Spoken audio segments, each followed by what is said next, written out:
Hello प्यारे बच्चों, इस वीडियो में हम महत्तम समापवर्तक के बारे में जानेंगे। बच्चों, महत्तम समापवर्तक को हाईएस्ट कॉमन फैक्टर या HCF भी बोलते हैं। इसके अलावा इसका एक और नाम है ग्रेटेस्ट कॉमन डिवाइज़र यानी कि GCD। तो आइए देखते हैं क्या होता है महत्तम समापवर्तक। बच्चों, अपवर्तक के बारे में हम पहले ही पढ़ चुके हैं।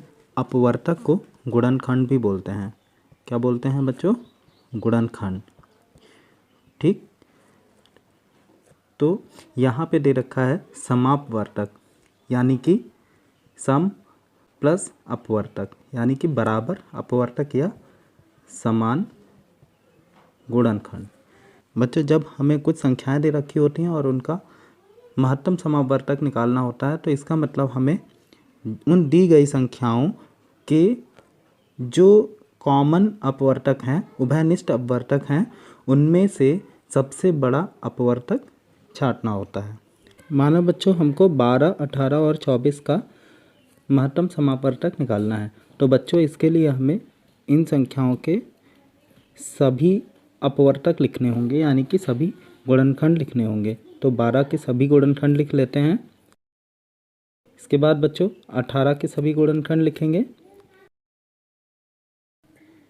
फिर 24 के सभी गुणनखंड यानी कि सभी अपवर्तक होंगे। तो बच्चों, हमने 12, 18 और 24 के सभी अपवर्तक यहाँ पे लिख लिए हैं। अब क्योंकि हमको समापवर्तक यानी कि समान अपवर्तक इसमें से ढूंढने हैं, तो हम जो अपवर्तक तीनों में कॉमन है उनको हम एक सर्कल में लिख लेते हैं। ठीक है, एक क्योंकि ये तीनों में है इसलिए एक को सर्कल कर लिया। इसके बाद 2 भी इन तीनों में है, 2 को सर्कल कर लिया। 3 भी तीनों का कॉमन अपवर्तक है, इसको भी सर्कल में लिख लेंगे। ये 6 इन तीनों में है, 6 को हम सर्कल में कर लेंगे। इसके बाद बच्चों ऐसा कोई भी कॉमन फैक्टर यानी कि समापवर्तक नहीं है जो तीनों में हो। ठीक है, तो हमारे जो समापवर्तक वो कौन से हैं बच्चों? 1, 2, 3, 6। लेकिन बच्चों हमें महत्तम यानी कि हाईएस्ट या ग्रेटेस्ट यानी कि सबसे बड़ा समापवर्तक चाहिए है। तो इसलिए 12, 18 और 24 का HCF यानी कि हाईएस्ट कॉमन फैक्टर या महत्तम समापवर्तक क्या होगा बच्चों?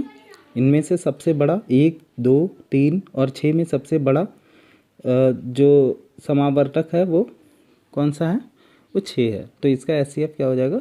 6। ठीक है बच्चों, उम्मीद है बच्चों आपको महत्तम समापवर्तक क्या होता है ये समझ में आ गया होगा। मिलते हैं बच्चों अगली वीडियो में अगले टॉपिक के साथ। Thank you.